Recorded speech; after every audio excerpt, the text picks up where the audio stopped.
जब कोई चीज रुकी हुई होती है तो हम कहते हैं कि वो चीज रेस्ट पर है। और अगर कोई चीज चल रही है तो उसका स्टेट ऑफ मोशन कैसा होगा? उसका स्टेट ऑफ मोशन मूविंग होगा, यानी कि उस चीज में एक मूवमेंट होगी। और हमें दो ऐसे एग्जांपल्स बताने हैं जिसमें आप पुश करके या पुल करके किसी चीज के स्टेट ऑफ मोशन में चेंज लाते हैं। जैसे कि आप पुश करके या पुल करके किसी रुकी हुई चीज को चला देते हैं, या फिर पुश या पुल करके किसी चलती हुई चीज की स्पीड ज्यादा कर देते हैं या कम कर देते हैं, या फिर पुश या पुल करके आप किसी चलती हुई चीज को रोक देते हैं। पहले हम देखेंगे स्टूडेंट्स एग्जांपल्स ऑफ पुश। तो पहला एग्जांपल है पुश का, we push a door to open it. जब हम किसी डोर को पुश करते हैं तो वो डोर ओपन हो जाता है। और पुश करने से डोर के स्टेट ऑफ मोशन में भी चेंज आता है। जैसे कि मान लीजिए कि एक डोर रुकी हुई पोजीशन में है और आप उसे पुश करते हैं तो उसमें एक मूवमेंट होती है और वो डोर ओपन हो जाता है। पुश का सेकंड एग्जांपल है students, a football player kicks the ball and pushes it. इसका ये मतलब है स्टूडेंट्स कि एक फुटबॉल प्लेयर बॉल को किक करता है और पुश कर देता है, और बॉल को किक करने से उस रुकी हुई बॉल में एक मूवमेंट आ जाती है, यानी उस बॉल के स्टेट ऑफ मोशन में चेंज आ जाता है। अब हम पुल के एग्जांपल्स देखेंगे। तो पुल का पहला एग्जांपल है, we pull a drawer to open it. जब आप किसी ड्रॉर को पुल करते हैं, यानी जब आप किसी ड्रॉर को खींचते हैं तो वो ड्रॉर ओपन हो जाता है। और पुल का सेकंड एग्जांपल है, a horse pull a cart. इसका यह मतलब है स्टूडेंट्स कि जब एक घोड़ा कार्ट को खींचता है, कार्ट का मतलब होता है ठेला, तांगा या बग्घी, तो जब एक हॉर्स यानी कि एक घोड़ा कार्ट को खींचता है तो कार्ट के स्टेट ऑफ मोशन में चेंज आ जाता है और वो कार्ट मूव करने लगती है। याद रखिएगा स्टूडेंट्स कि पुल का मतलब होता है खींचना और पुश का मतलब होता है धकेलना।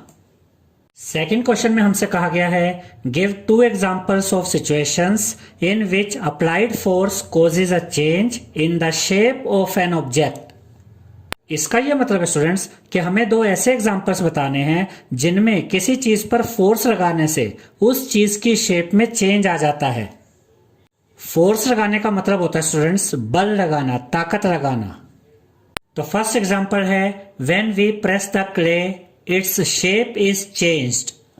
इसका यह मतलब है स्टूडेंट्स कि जब आप क्ले को प्रेस करते हैं, यानी कि जब आप क्ले पर फोर्स लगाते हैं तो क्ले की शेप चेंज हो जाती है।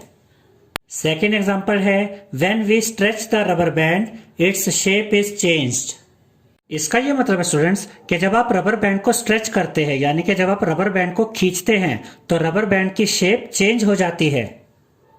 थर्ड क्वेश्चन में हमसे कहा गया है, fill in the blanks in the following statements. इस क्वेश्चन में हमें कुछ ब्लैंक स्पेसेस दिए गए स्टूडेंट्स और हमें उन ब्लैंक स्पेसेस को फिल करना है। ए पार्ट में हमसे कहा गया है, to draw water from a well we have to dash at the rope. इसका यह मतलब है स्टूडेंट्स कि कुएं से पानी निकालने के लिए आपको रस्सी को क्या करना पड़ता है? तो याद रखिएगा स्टूडेंट्स कि कुएं से पानी निकालने के लिए आपको रस्सी को पुल करना होता है, यानी कि रस्सी को खींचना होता है। तो यहां पर सही आंसर है पुल, तो यहां पर आप लिखेंगे पुल। बी पार्ट में हमसे कहा गया है, a charged body dash an uncharged body towards it. इसका यह मतलब है स्टूडेंट्स कि एक चार्ज्ड बॉडी एक अनचार्ज्ड बॉडी को क्या करती है।